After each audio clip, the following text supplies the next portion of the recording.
Alors justement, on va parler avec un de ces acteurs, Philippe Gomès. Bonjour, vous êtes fondateur du parti non-indépendantiste Calédonie Ensemble. Merci d'être avec nous.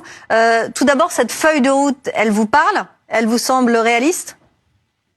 Oui, elle est tout à fait réaliste. Et puis, il est toujours opportun que le président de la République, quand on a 6 morts, 250 interpellations, 10 000 émeutiers, vienne prendre directement, in situ, le dossier en main pour tracer un nouveau cap. Et le nouveau cap, il a été clair. C'est pas de passage en force.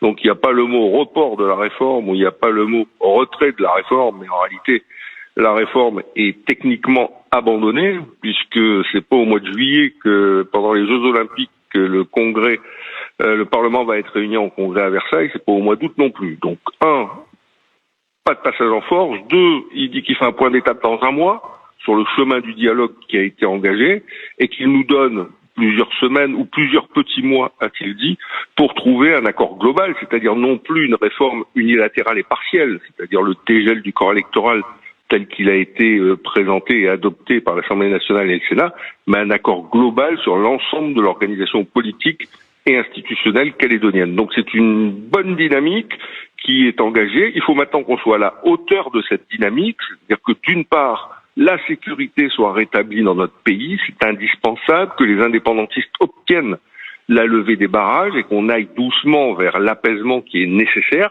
et puis que d'autre part, on soit aussi à la hauteur du dialogue qu'on doit nourrir pour, entre indépendantistes et non-indépendantistes, retrouver le consensus, comme on l'a fait. Alors justement, puisque vous le dites, le dialogue, vous employez ce mot, est-ce que vous êtes prêts à parler tous ensemble, même avec le CCAT qui a été accusé par certains de violence?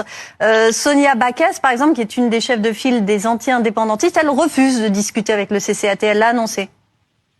Oui, mais vous savez, il y a les postures médiatico-politiques et puis il y a la réalité du pays. La réalité du pays, c'est qu'un Calédonien sur 2, à peu près ou un peu plus, vote pour rester au sein de la République, et un peu moins d'un Calédonien sur 2, puisqu'on était 53-47% au dernier référendum, vote pour l'indépendance. Donc on est obligé, dans notre pays, c'est un devoir de discuter entre nous, même si on n'a pas la même vision de l'avenir. Et il y a toujours eu dans notre pays, à différents moments, parfois des heurts extrêmement violents, jusqu'à la grotte d'Ouvéa que chacun a en mémoire et qui a conduit à la signature des accords de Matignon sous la houlette de Michel Rocard en 1988. Donc, il faut savoir, à un moment donné, comme le président l'a fait, parce que le président, il reçoit le CCAT, mais Sonia Backès, elle le reçoit pas.